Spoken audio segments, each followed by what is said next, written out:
Hey family, what's up? I seem to do this quite a bit. I hit go live and then I realize I'm not properly dressed. Hang on.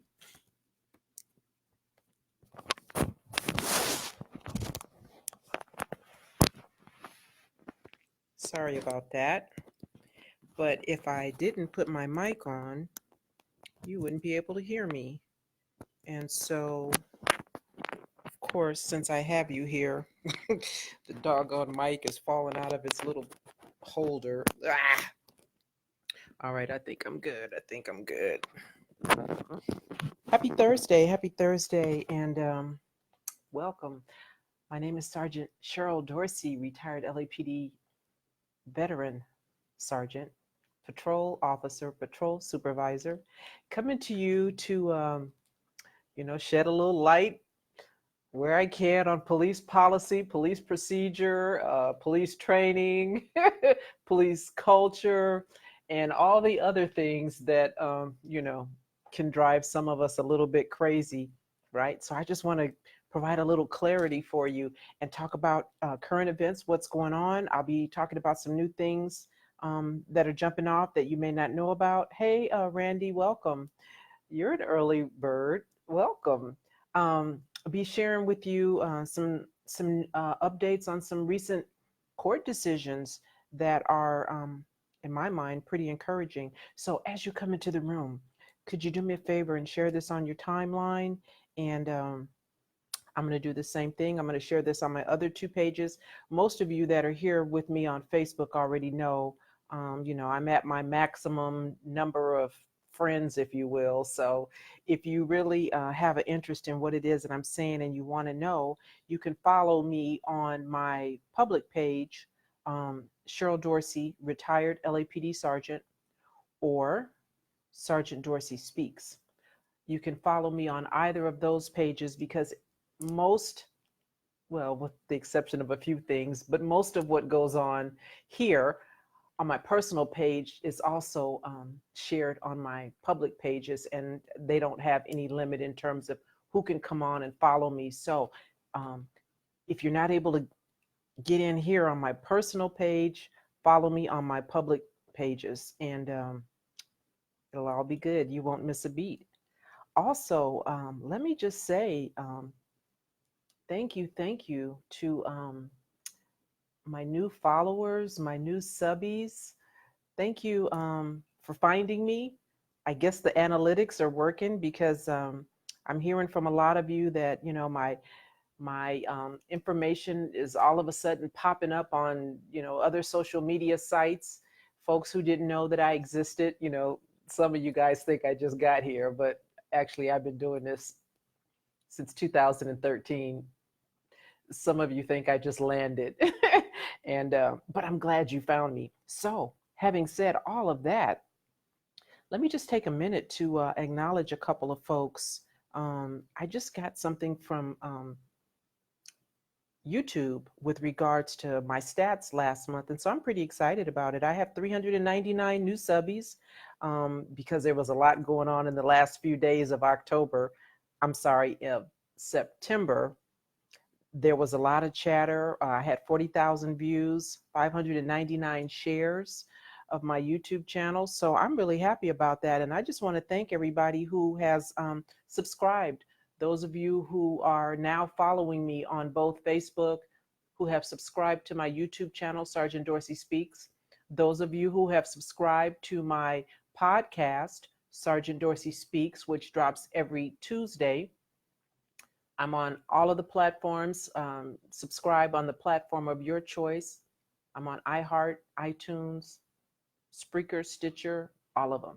So whichever one it is that you like as your go-to, find me there and subscribe, because there's information that I share over on my podcast that's a little bit different. Stories that you may not get here on Facebook. And sometimes I repeat some of the stories because I realize that there are people who are not on certain platforms. I know that there are folks who don't tweet. I'm on Twitter, Sergeant Cheryl Dorsey there. Follow me there. I'm on Instagram, Sergeant Cheryl Dorsey. Follow me there. And, folks who on YouTube and vice versa. So I try to spread out the information evenly across all social media platforms, everything but Snapchat. I can't do Snapchat, y'all. I'm going to leave that one for the kids. So find me here, there, and everywhere. And so let me say this. Thank you, thank you, thank you. A special shout out to R. Bowers, Craig, Antonio, Mac, Crystal, Selena, and Dana, my subbies. I appreciate you guys. Lay the Great, Christopher Babbles, Mrs. Thomas, Sandra L., Bridget, Beckett, Mary, Garrick. Thank you, thank you, thank you. And I think that's kind of all the shout outs for right now. But thank you guys for being so gracious, being so kind. And for those of you who may not know this, Sergeant Dorsey Speaks is a Cash App. So for anyone and those of you who have been so very gracious and supporting my show over there, I appreciate you. Sergeant Dorsey Speaks is my Cash App for anyone who wants to support the show. I appreciate you. Now, let's get to it. Over in Alabama, there's a whole lot of celebrating going on. They have in Montgomery, for the first time, their first Black mayor. It's a young man by the name of Stephen L. Reed, and he was a probate judge, it's reported, and it says he captured about 67% of the vote in a nonpartisan runoff election and defeated someone by the name of David Woods, a white TV station owner. And yeah, congratulations to Mayor Stephen Reed over in Montgomery, Alabama. Expecting amazing and great things to come out of there. So for those of you who live in Alabama, congratulations to you too. You got out, you got involved, you got engaged. I say all the time, you know, if you want to affect change, you need to vote. And vote they did in Montgomery. And so let's see, you know, what happens. Maybe having a Black mayor for the first time over there in Montgomery, Alabama may change the manner in which those police departments under his jurisdiction comport themselves, because well, not every, but most police chiefs serve at the pleasure of a mayor, and if not a mayor, a city manager. And so, you know, that's how you affect change. You get out and you vote. Hey, Miss Bryant, welcome back. Listen, Miss Bryant, Miss Young Bryant, if you could just maybe send me the phonetic way to say your name on an IM, that would be amazing. So I can, you know, call you by your first name, because I feel like, you know, we family, right?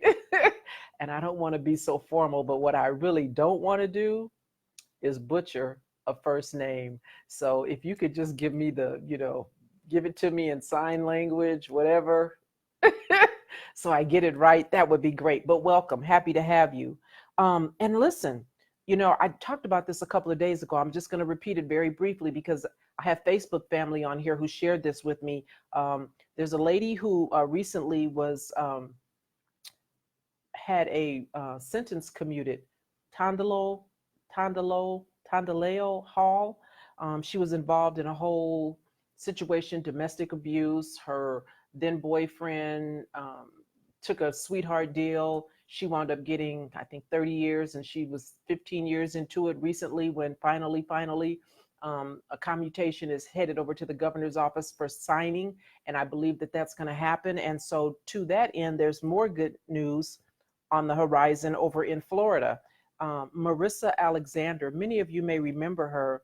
She had been also involved in a domestic violence situation. She alleged abuse at the hands of her husband at the time. And to get him up off her, she said she had to fire a warning shot. He was chasing her, and, you know, she grabbed a gun because she was afraid of what he might do to her. And when he saw her with the gun, he said, you know, B, I'll kill you. And she ran, trying to get out, tried to get out of the garage, said the garage door wouldn't open up. So she fired a warning shot into the air. And for that warning shot, she was given 20 years, mandatory 20 years in Florida. And so Marissa Alexander is the mother of three, and now she has been granted a new trial. So it's not over yet, but for those of you that are there in Florida, keep an eye out for Marissa and support her to the extent that you can by way of, just expressing your appreciation, number one, that she's been granted a new trial, and also, let folks know that you guys are watching, you're paying attention, and that she's deserving of some sort of reconsideration, if you will, some sort of, meaningful justice. I mean, she's already spent a significant amount of time in jail. Now, the prosecutor over there, Angela McCory, I think is her name. She's the same lady, Angela Corey. She's the same prosecutor who put on that fiasco that was the George Zimmerman trial. She kind of brought in her B team, I think, because it was just a hot mess. And you know what happened in the George Zimmerman fatal shooting of Trayvon Martin. Well, Angela Corey, she's still on the job. And listen, she's an elected official, Florida. So you have an opportunity to do something different when she's up for re-election. But nonetheless, she is the one that said Marissa Alexander's claim of, standing her ground because she was fearful of this abusive husband didn't hold water in Angela's mind. You guys know Angela's Black, right? You know what I say about skin folk. Yeah.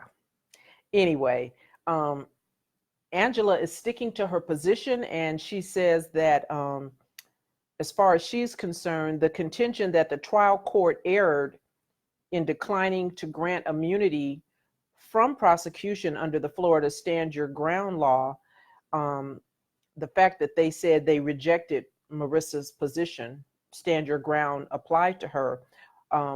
Angela Corey said, whatever. I don't believe her when she said she couldn't get out of the garage and that her only option was to fire a warning shot because Angela said, well, here's the deal. Marissa hadn't been living in the home for 2 months leading up to this whole incident, this whole altercation, disturbance, whatever it was that led to the shooting. And then she said that, as far as she was concerned, there was no proof that the garage door was broken.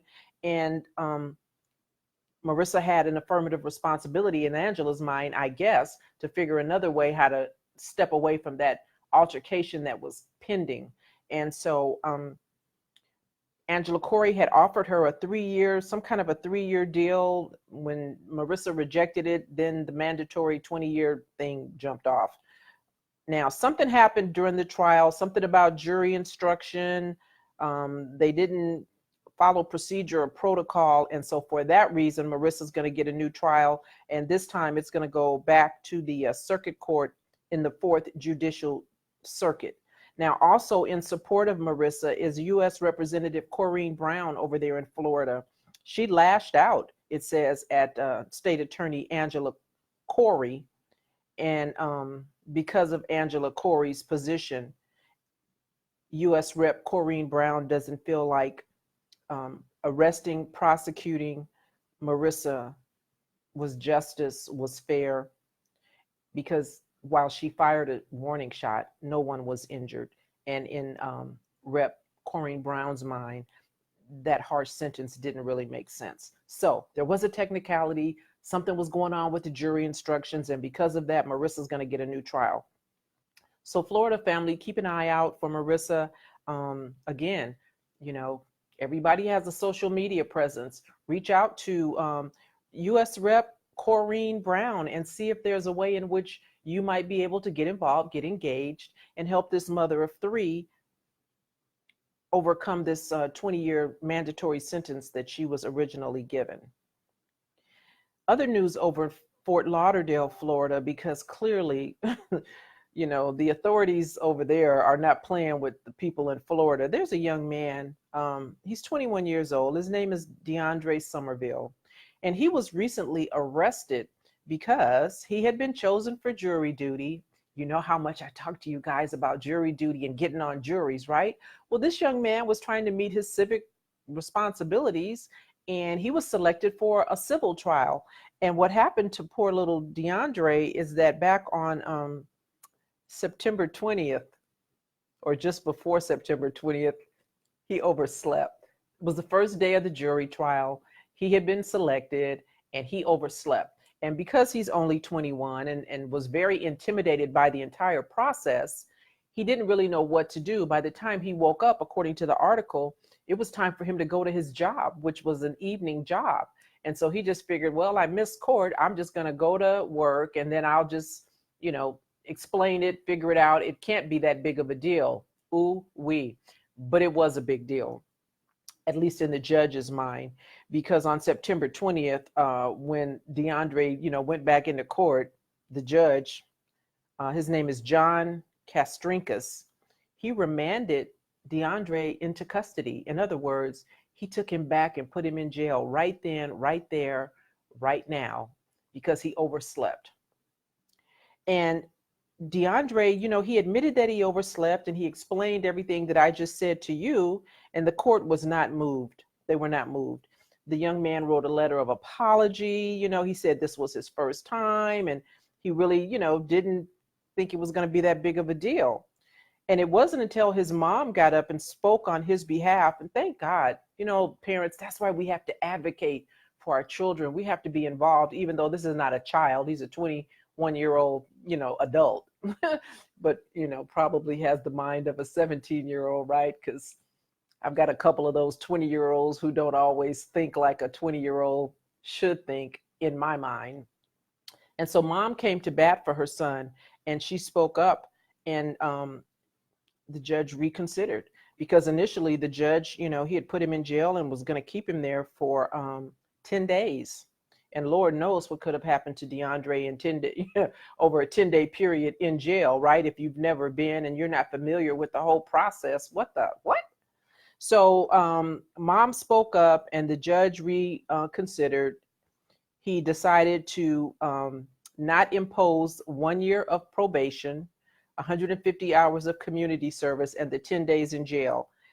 What happened is that mom's testimony must have been very moving, because what she says is that, can you imagine, her son's never been to jail before, and she was calling him during those initial days when he was in jail and trying to find out, what should I do? What do you need? Should I put money on your book? Should I, make you a cake with a file in it? What do you want me to do? And her son said to her, he said simply, just answer the phone when I call. Just answer the phone when I call, so that he could hear a voice that was comforting and reassuring to him.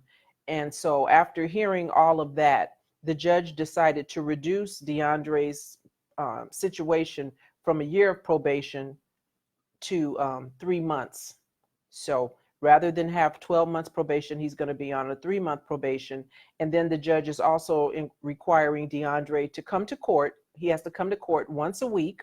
And he has to talk to other jurors about the importance of attending jury duty once you're selected. And once he does that, it's reported that 30 hours of community service with the jurors, of which a 10-minute presentation will count as 3 hours. So while he's supposed to do 30 hours, 10 minutes will count for 3. So really, it almost kind of sounds like he just got to show up one day and just talk for, a couple of minutes, and then it'll all be good. But listen, thankfully, he's not going to have this other stuff hanging over him, and he doesn't have to spend, I don't think he did spend an entire 10 days in jail, but he's on probation. Now, I don't know, this says it with a condition, so I don't know if after some time, once he meets these obligations that the judge has put forth for him, maybe they'll clear his slate. I don't know, because my concern is he going to have to check the box now going forward, because he's been found guilty, convicted of contempt of court or whatever it is, whatever the judge did. Is that could that harm him, hurt him down the road? I don't know. But sounds like Deandre is a real good guy. He has a job after school. He works for he has a job in the evening working at after school programs for the city of West Palm Beach Parks and Recreation Department. And then he also looks after his grandpa. So I'm glad that the judge relented a little bit. And I hope that really when everything is said and done, that this young man's slate is wiped clean and this doesn't follow him. But for those of you who, may be new to the jury system and, you don't know how to comport yourselves, yeah, that could be a costly lesson. So if you do sign up for jury duty and you do get selected, make sure you go. Make sure you don't oversleep, because in certain places, hey, Michael, what's up? In certain places, the judges don't take too kindly to that, because I guess, what actually happened is that it delayed the start of the trial and all that. And so the other jurors were sitting around and they were scrambling, calling him, trying to, get his attention, and he was at home asleep.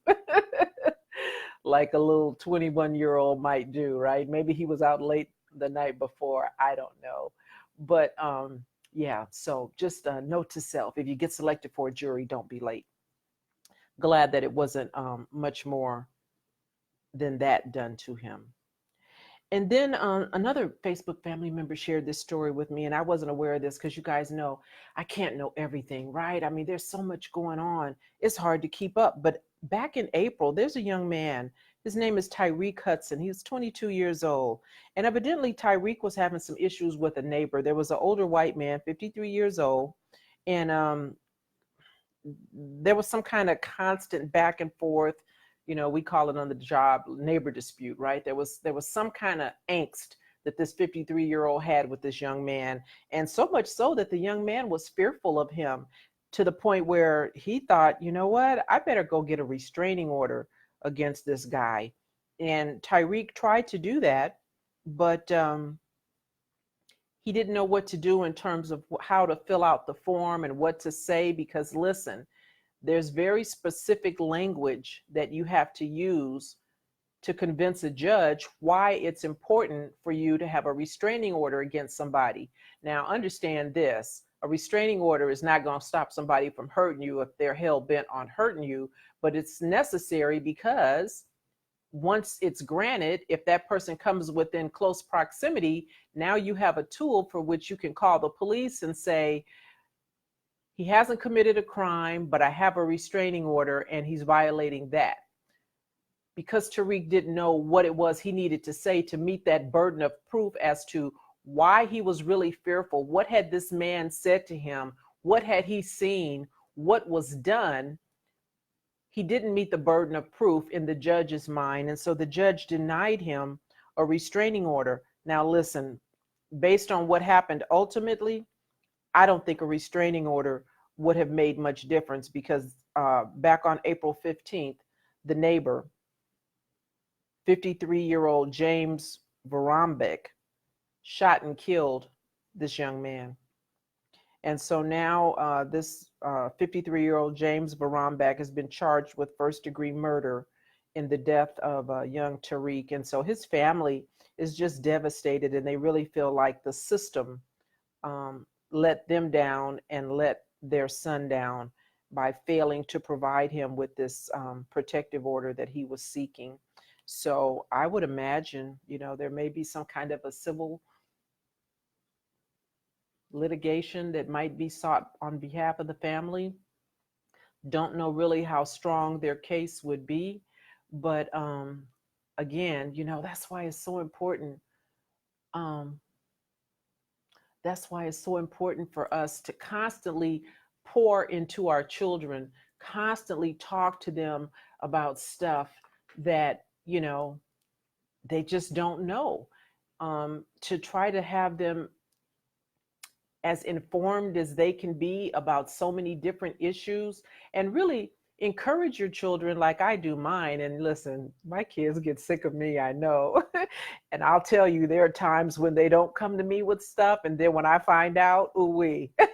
I'm like, why didn't you ask me? Why didn't you come to me? And they're like, well, Mom, because I wanted to figure it out. And I'm like, okay, but when they don't figure it out and they don't get it right, doesn't it wind up costing us as parents anyway? Don't we have to wind up, suffering some kind of, if not a financial penalty, to fix whatever it is that they didn't know to do?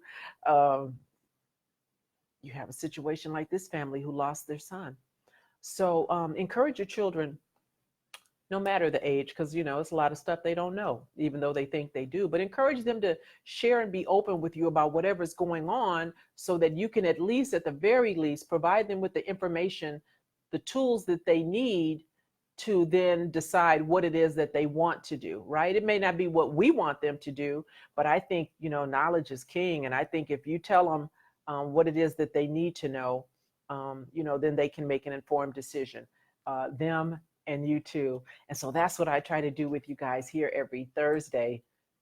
Well, it's been every Monday, Tuesday, Wednesday, Thursday this week because there was a lot going on. And so I'm not going to belabor the point. We have talked mightily this week about a lot of different stuff, but I just wanted to share with you about Marissa Alexander getting a second trial in that shots fired situation, because there were a lot of comparisons made about the penalty that she was given for firing a warning shot versus some of the other things that we've seen go on in terms of justice or injustice, us versus them kind of stuff, right? So that situation is not over. And it looks like, she may be okay, as long as we make sure people understand in Florida that we're watching, that we haven't forgotten about Marissa, because it's very easy to change channels and move on to the next shiny object, whatever that is, with all that's going on in the world in terms of political,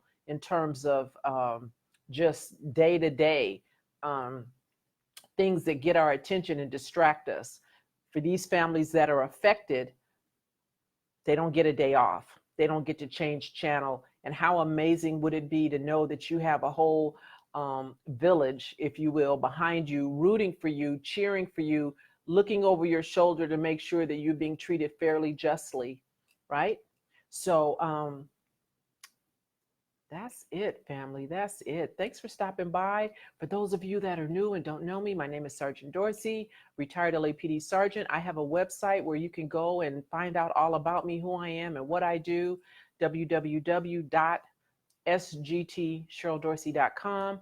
Also, I've written an autobiography that talks a lot. You can see it in the background. It talks a lot about my experiences during my 20 years on the LAPD. And I had actually written this book, Black and Blue. I wrote this book, and a couple of people were asking me about it because there's a movie coming out called Black and Blue. Has nothing to do with me. It's a fictional movie. But I wrote my book initially. I wrote this in 2013, Black and Blue, The Creation of a Manifesto. And I wrote The Creation of a Manifesto on the heels of the whole Christopher Dorner situation. Probably a lot of you know, if you haven't forgotten because of the passage of time, Christopher Dorner was a former LAPD officer who had angst with the department, went on a killing spree. And I knew that, like many of my colleagues, we were talking about it when they were looking for him, that, he'd ultimately be killed, and he was. And they would try to discredit him, and they did. And so while I don't like the way Christopher Dorner handled his business in terms of you don't get to kill people because you're mad at other people, right?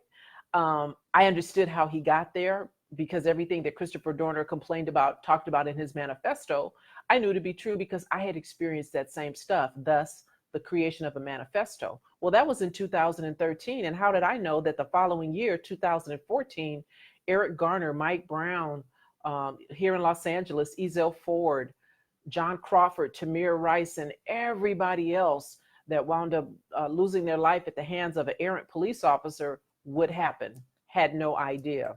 I just wanted to talk about LAPD and what they had done to me, and why I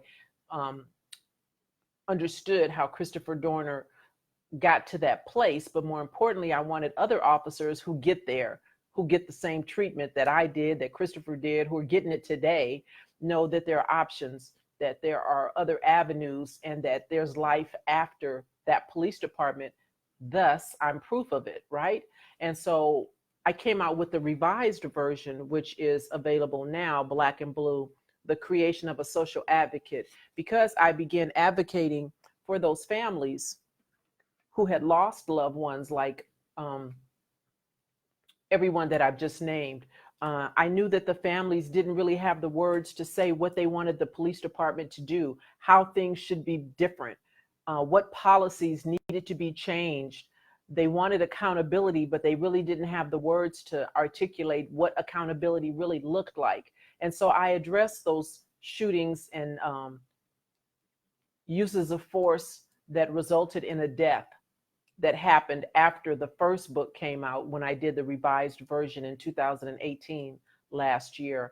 And so if you are interested in that, you can read the very first chapter, which is called You've Been Warned, on my website, www.sgtcheryldorsey.com. Thank you so much for joining me. See you guys next week, unless, all hell breaks loose, then I'll come back. But otherwise, have a great rest of the week. Have a great, great weekend. And let me just see real quick if there's something I need to address. Looking at comments. Oh, Lawrence, you have my book and you're halfway through. Well, good for you, sir. Would love to know when you're all done, what you think about it. Are you finding that it's a fast read? Because that's what I've been told. It's a fast read. And I think it's a fast read because when I wrote the book, by the way, I wrote my first book in 8 days.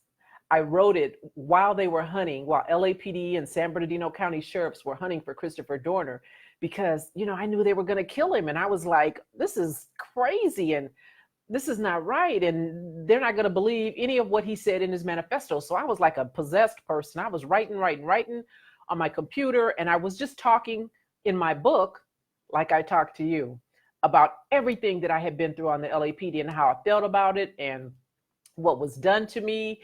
And the reason you can't get the first one, The Creation of a Manifesto, is because there was a lot of cussing. There was a lot of profanity in there. And so I had to bring it down to a low roar. And I came out with the revised version on the advice of my business manager. Thank you. Thank you for that, Robert. Because I wanted the book to be available and accessible and something that young people could read. So I had to take out some of the profanity. So all of what's in my first book, volume 1, The Creation of a Manifesto, excuse me, is in volume 2. And then there's much more beyond what was in volume 1. So for those of you that were lucky enough to get The Creation of a Manifesto, yeah, you were lucky, because it's not available. It doesn't exist. You can find it on Amazon, but then it will redirect you to volume 2, because I didn't want to have competing versions of kind of the same thing. So The Creation of a Manifesto is not available, but The Creation of a Social Advocate is. And like I said, you can go to my website and you can read the first chapter, not only of The Creation of a Social Advocate, but you can also read my third book, Black and Blue, The Creation of a Whistleblower. Now you can read the first chapter and the first chapter only, because many of you know I've been sharing with you, I'm in the midst of litigation with Los Angeles Unified School District as a whistleblower, thus the title, Creation of a Whistleblower. And, it's so timely because there's so much going on right now in the news with whistleblower protection, which is a thing that it's a name, but it's not a real thing. And I talk about exactly what the Los Angeles Unified School District did, is doing, continues to do to me. I can't make it available because I have a court date, August 2020 now. They keep moving it. So they keep moving the court date. It was supposed to be July. Before that, it was September of last year. And now it's August 2020. So as you can see, my book is done. It's written. I just can't make it available for the other side. But I talk a lot about, what it is to be a whistleblower. And you guys kind of already see what it is to be a whistleblower based on what's going on right now nationally. And so I want to encourage anyone who is the victim of harassment at work, discrimination at work, and then who, if you complain, winds up being retaliated, and in my case, fired for trying to bring forward what I believed was something that could have been criminal being conducted by the Inspector General over at the LAUSD. And so to shut me up, they fired me, and they just figured, fire her and we'll be done. But I'm not a be done kind of girl. And so I went out and got an attorney. And so I'll have my day in court at some point, whenever they get tired of continuing it. That's all good.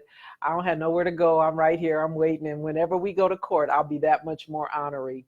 But I wanted to help other people who are going through what I went through and just kind of give you a heads up and help you understand what that looks like. And because if you've never been through it, it's a thing. And you guys are getting a glimpse of it based on what's happening right now with Lil Tink Tink and the whistleblowers that are coming out against him. You see how vicious, you see how determined they can be in terms of trying to destroy you if you point out wrongdoing. And sometimes you don't have immediate shelter. And so I just wanted to share with people that here are the steps. Here's what it looks like. And more importantly, if you know that it's going to be a fight, then you won't be overwhelmed when you're in the midst of rolling up your sleeves and just being very determined, very diligent about taking one step at a time and just making those baby steps until you get to the end of the road, which is, what I've been doing. I'm not at the end yet, but I'm not deterred. And document along the way, because you're going to need all of that if you ever find yourself in a civil suit. You're going to need documentation to support your situation. And let me say this, because don't wait until you get fired, because then you'll run the risk of them saying that you're a disgruntled employee. And the only reason that you're saying something now is because you've been terminated. So the moment you feel like you're being retaliated against, or as you're starting to build a case for retaliation, document, make notes, make copies of things. I took pictures and made recordings of conversations because that's what I do. But you need to do that. You need to start immediately. And I'll just say this because you can't get the book. Department of Fair Employment and Housing is the first step. You have to file a complaint with Department of Fair Employment and Housing. And it's important that you do that right away, because it takes the Department of Fair Employment and Housing about a year before they finish whatever their investigation is. They're not going to do anything, but it's something that you have to do. And when they get done with their investigation, what they'll do is they'll give you a letter. It's called a right to sue letter. And so what you don't want to do is you don't want to wait until, in my instance, I started in 2014. I was fired in 2016. When I got fired in 2016, they fired me in June. My attorney put paper on them in September because I had been documenting and gathering. And so when they fired me, they thought that they were going to catch me off guard, off balance. They weren't expecting me to put paper on them so soon and then have us be in court a few months later, even though they continued it. But I was ready to go right away and they weren't. And maybe that's why, they keep getting these continuances for my trial for a variety of reasons, and nothing I could do about it but wait. So DFEH, Department of Fair Employment and Housing, file right away. I did that. I had my right to sue letter in 2015.